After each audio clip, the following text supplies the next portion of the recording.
नमस्कार, मी स्वामिनी। आजच्या व्हिडिओमध्ये तुमच्या सगळ्यांचं मी मनापासून स्वागत करते।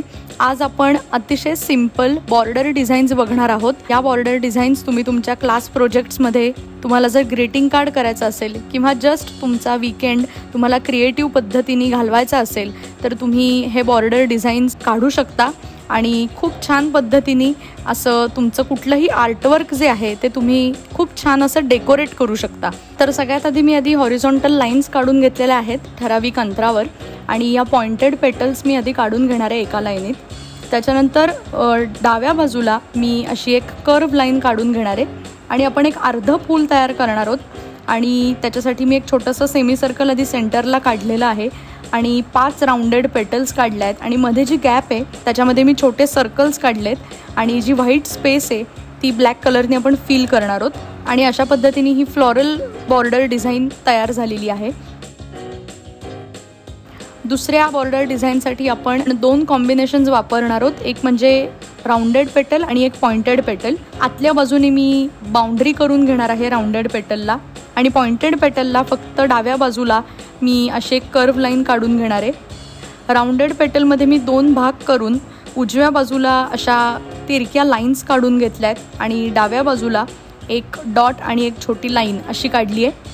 पॉइंटेड पेटल्समध्ये मी स्वर्ल पॅटर्न सुरुवातीला काढला आहे, त्याच्यानंतर एक लाईन काढली आहे कर्व त्याच्या बाजूनी, तिरक्या साईडने असा एक फ्लॉरल शेप तयार केलेला आहे।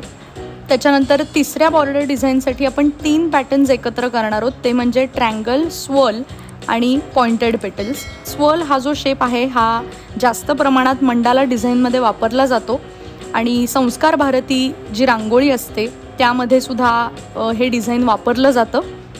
ट्रँगलमध्ये सुद्धा मी बाउंड्री काढून घेतलेली आहे आतल्या बाजूने पॉइंटेड पेटल्सना सुद्धा आणि दाखवते त्याप्रमाणे अतिशय सोप्या पद्धतीने लाईन्स, डॉट्स, राउंडेड पेटल्स आणि ब्लॅक स्पेस, व्हाईट स्पेस या दोन्हीचा वापर करून मी ही तिसरी बॉर्डर डिझाईन केलेली आहे। त्याच्यानंतर त्याची साईज थोडीशी मी मोठी घेतली आहे आणि आतून एक बाउंड्री काढून झाल्यानंतर त्याच्यामध्ये मी 3 प्रकारचे स्वर्ल पॅटर्न्स काढलेत आणि राउंडेड पेटल्स आणि छोटे सर्कल्स काढून अशा पद्धतीचं डिझाईन तयार केलेलं आहे। दुसरी पॉइंटेड पेटल आपण काढणार आहोत आणि त्याच्यामध्ये फक्त एक स्वर्ल आणि वेगवेगळ्या प्रकारच्या लाईन्स काढलेल्या आहेत। त्यानंतर 5व्या बॉर्डर डिझाईनसाठी मी ट्रँगल शेप घेतला आहे आणि पॉइंटेड पेटलचा शेप घेतलेला आहे। बऱ्यापैकी मी सोपं ठेवण्याचा प्रयत्न केला आहे, म्हणजे आपण फक्त वेगवेगळ्या दिशांनी आपण जेव्हा लाईन्स तयार करतो एखाद्या शेपमध्ये तेव्हा पण एक खूप छान असं डिझाईन आपोआपच तयार होतं। तसं मी ट्रँगलच्या बाबतीत केलेलं आहे, फक्त व्हर्टिकल लाईन्स मी काढलेल्या आहेत आणि पॉइंटेड पेटल्समध्ये पुन्हा एकदा मी राउंडेड पेटल्स, स्वर्ल, छोटे डॉट्स आणि ब्लॅक स्पेस अशा पद्धतीचं मी डिझाईन केलेलं आहे। त्यानंतर स्वर्ल पॅटर्न पुन्हा एकदा आपण वापरतोय, त्याच्या बाजूनी मोठे पॉइंटेड पेटल्स मी काढून घेतलेत। पुन्हा एकदा व्हर्टिकल लाईन्स मी राईट साईडला काढून घेतल्यात आणि डावीकडून फक्त एक डॉट आणि एक लाईन।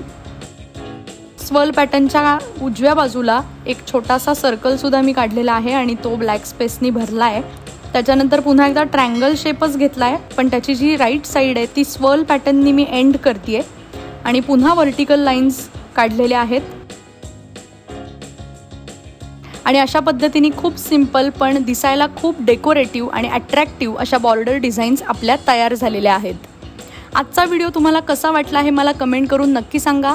त्याचबरोबर हा व्हिडिओ जर तुम्हाला आवडला असेल तर व्हिडिओला लाईक करा, तुमच्या सगळ्या मित्रमैत्रिणींना, नातेवाईकांना हा व्हिडिओ जास्तीत जास्त शेअर करा आणि स्वामिनी व्लॉग्स या यूट्यूब चॅनलला नक्की सबस्क्राईब करा। आपण भेटूया पुढच्या व्हिडिओमध्ये। Till then, bye bye.